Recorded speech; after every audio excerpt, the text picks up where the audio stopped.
Hello friends, आप सभी का स्वागत है हमारे यूट्यूब चैनल द गाइडलाइन पे। आज मैं आप लोगों को बताऊंगी गंगा नदी तंत्र के बारे में।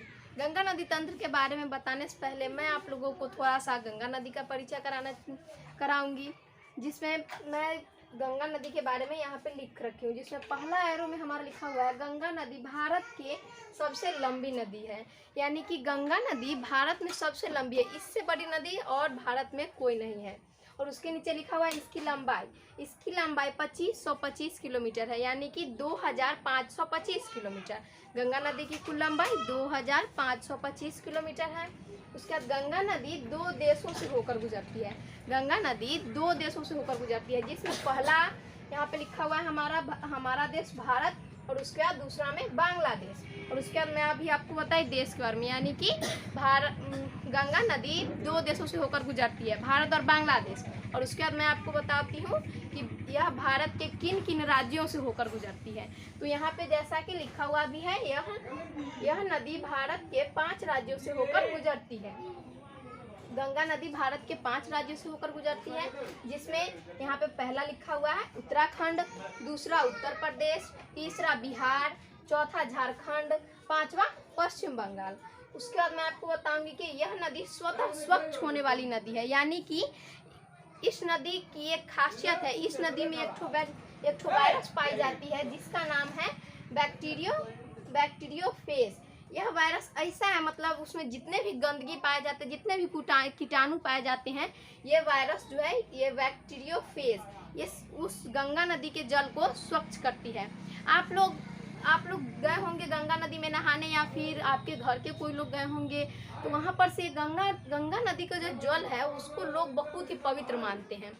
और वहाँ के जल को लोग किसी भी पूजा उजा में, चाहे जो भी होता है, उसमें उसका उपयोग करते हैं, इसलिए उसका जल लाते हैं। आप देखते हो कि वहाँ पर से जो भी जल आता है उसे हम सालों साल तक रखे हुए रहते हैं, फिर भी उसमें थोड़ा सा भी कीड़ा नहीं लगता है, वह जल गंदा नहीं रहता है। और लेकिन अगर कहीं से आपने कल में से या फिर नल से या फिर पोखर उखर से अगर पानी लाते हैं, तो उसमें उस पानी को अगर हम थोड़ा दिन तक छोड़ देते हैं, यानी मानिए 5-6 दिन, उसके बाद वो उस पानी में कीड़ा उड़ा ये सब लगने लगता है। लेकिन ये जो गंगा नदी का जल है, इसमें ऐसा नहीं होता है। इसमें जितनी भी बैक्टीरियाएं पाई जाती है, उसे ये बैक्टीरियोफेज नामक जो वायरस होता है वो साफ कर देता है। और इस नदी को 2008 ईस्वी में राष्ट्रीय नदी घोषित किया गया था। और गंगा नदी में जो जीव पाए जाते हैं, यानी गंगा, यहाँ पे लिखा हुआ है गंगा डॉल्फिन को भारत का राष्ट्रीय जलीय जीव घोषित किया गया है। गंगा नदी में जो डॉल्फिन पाया जाता है उसे भारत का राष्ट्रीय जीव घोषित किया गया है। अब इसके बाद मैं आप लोगों को बताऊंगी, ये तो गंगा नदी का परिचय हो गया, और उसके बाद मैं आप लोगों को बताऊंगी गंगा नदी तंत्र के बारे में, यानी कि गंगा नदी कहाँ से निकलती है, इसकी कौन कौन सी नदी सहायक है, और ये किन किन नदियों के मिलने से गंगा नदी का निर्माण होता है। तो यहाँ पे इस फिगर में आपको देख रहा होगा, यहाँ पे देख रहे होंगे आप लोग, यहाँ पे एक ठो गंगोत्री हिमानी है। गंगोत्री हिमानी से हमारा एक ठो नदी निकलता है, पहला भागीरथी यहाँ पर से हमारा एक ठो नदी निकला है गंगोत्री हिमानी से। उसके बाद ऊपर आप देख रहे होंगे यहाँ पे क्या लिखा हुआ है, संतोपंथ हिमानी। यहाँ पर से हमारा एक ठो नदी निकलता है यहाँ पर से, जिसमें पहला नदी हमारा यहाँ पर से निकलता है धौली गंगा निकल करके ये जो आप दिख रहे हैं, ये है अलकनंदा नदी, ठीक। और अलकनंदा नदी में इधर से एक ठो धौली गंगा नदी निकलती है, जो यहाँ विष्णु प्रयाग के पास यह अलकनंदा नदी में मिल जाती है। उसके बाद दूसरा हमारा नंदाकिनी नदी भी ये अलकनंदा नदी में नंद प्रयाग में मिल जाती है। और उसके बाद हमारे यहाँ पर तीसरा नदी है पिंडार नदी कर्ण प्रयाग के पास यहाँ अलकनंदा नदी में मिल जाती है। और उसके बाद हमारा इधर से आता है एक नदी मंदाकिनी नदी अलकनंदा में रुद्रप्रयाग के पास मिल जाती है।